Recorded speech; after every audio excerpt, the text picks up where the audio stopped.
Bapak-bapak, saudara-saudara yang terkasih, nah ini kitab Kejadian. Saya ingin mengatakan bahwa kita harus memahami sehingga kita akan bisa rajin membaca kitab Kejadian ini. Selanjutnya adalah kitab Keluaran. Nah, kitab Keluaran, Exodus adalah kitab kedua dalam Alkitab, khususnya dalam Perjanjian Lama dan Taurat, 5 kitab pertama ya. Kitab ini menceritakan tentang pembebasan bangsa Israel dari perbudakan di Mesir dan perjalanan mereka menuju tanah perjanjian di bawah kepemimpinan Musa. Nah, tokoh sentral ini kita sudah tahu bahwa Musa.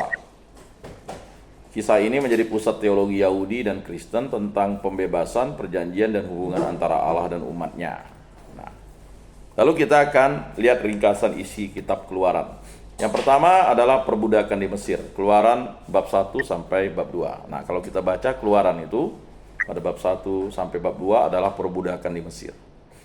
Orang Israel yang tinggal di Mesir setelah masa Yusuf akhirnya diperbudak oleh Firaun atau Fir'aun baru yang takut pada pertumbuhan jumlah mereka.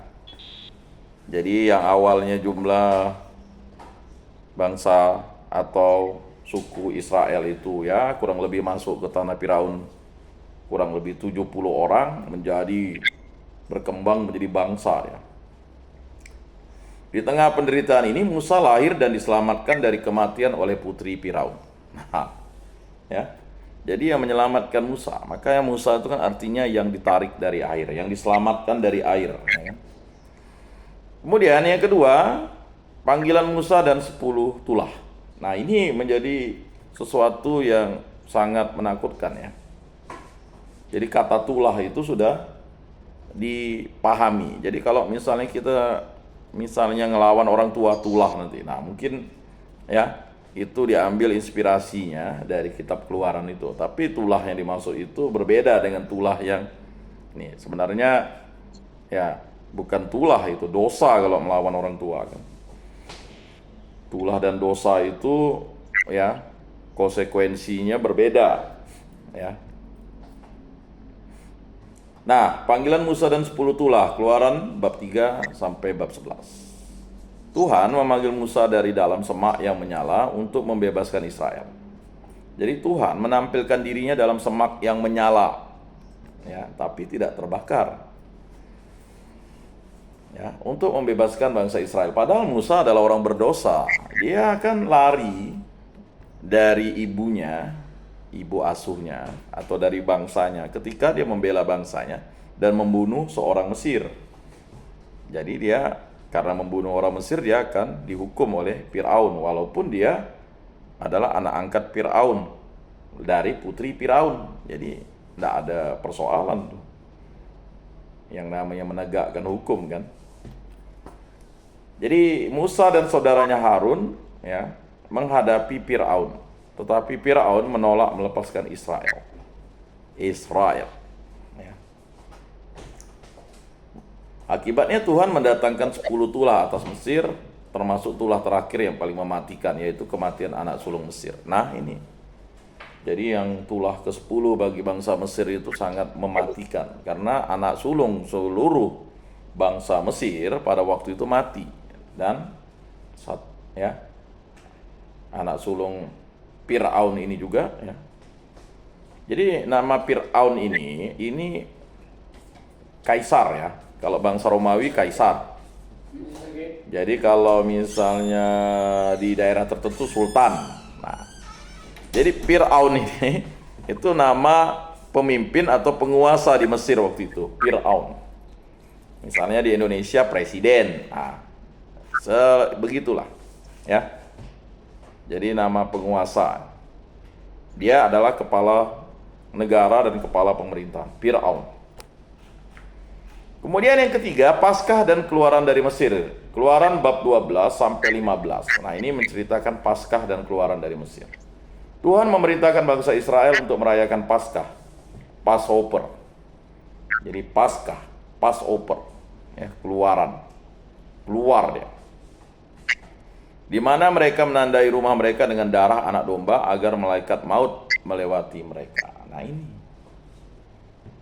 Jadi darah anak domba itu yang zaman bangsa Israel waktu keluar dari tanah Mesir itu dipakai, ya, lambangnya atau dipakai itu bagi pembebasan manusia adalah bukan lagi anak domba, tetapi anak domba Allah sendiri, yaitu Tuhan Yesus. Agar apa tuh? Agar malaikat maut melewati mereka. Setelah tulah terakhir, Firaun akhirnya membebaskan Israel dan mereka meninggalkan Mesir dengan tergesa-gesa. Namun Firaun berubah pikiran dan mengejar mereka lagi. Jadi walaupun udah dikasih 10 tulah, ya kan, orang ini enggak kapok-kapoknya ya. Di Laut Merah Tuhan membelah air untuk memberi jalan bagi bangsa Israel dan menenggelamkan tentara Mesir yang mengejar. Bukan Musa yang membelah air, Tuhan Allah yang membelah air. Cuman ya itu tadi, simbolisasi manusia sering diagung-agungkan, lupa sebenarnya Musa itu hanyalah alat Tuhan. Kemudian yang keempat, perjalanan di padang gurun, Keluaran bab 16 sampai 18. Ya. Bangsa Israel menghadapi berbagai tantangan di padang gurun, termasuk kelaparan dan haus, tetapi Tuhan menyediakan mana. Mana itu adalah roti dari surga.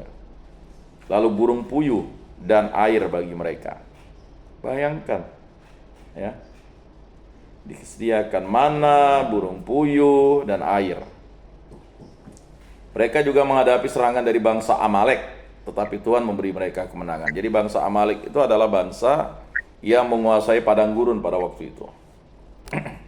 Kelima, pemberian hukum Taurat di Gunung Sinai. Nah, di Gunung Sinai ya.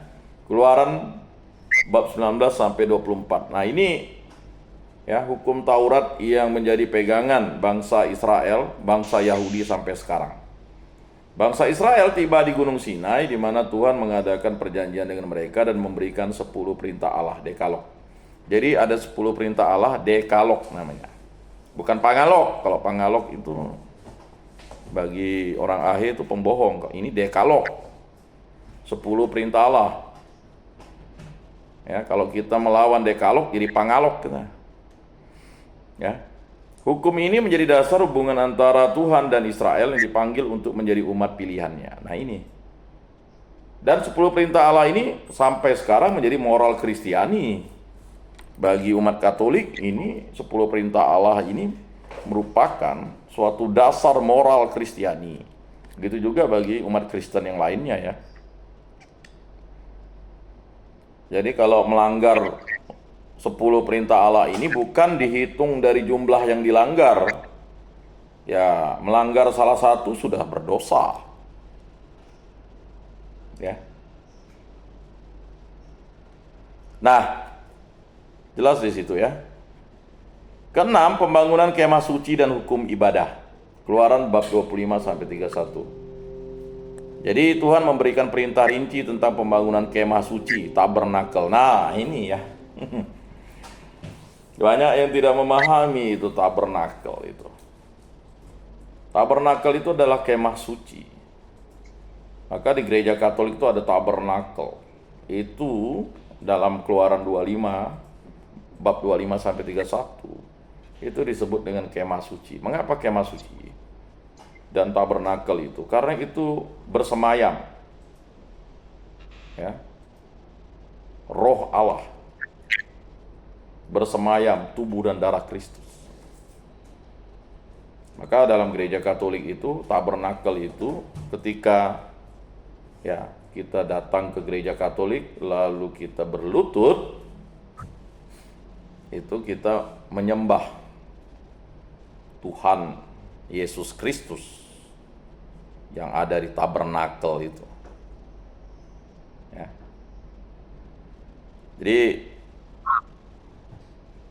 jangan sampai kita sebagai umat itu tidak melakukan ya, penyembahan kepada Tuhan Yesus Kristus itu.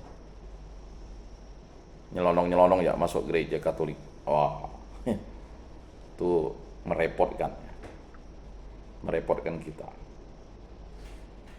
Tempat di mana Allah akan hadir di tengah umatnya serta petunjuk tentang upacara dan ibadah yang harus diikuti. Kemudian yang ketujuh, pemberontakan anak lembu emas dan pengampunan Allah. Nah ini, kita paham ada pemberontakan anak lembu emas, ya.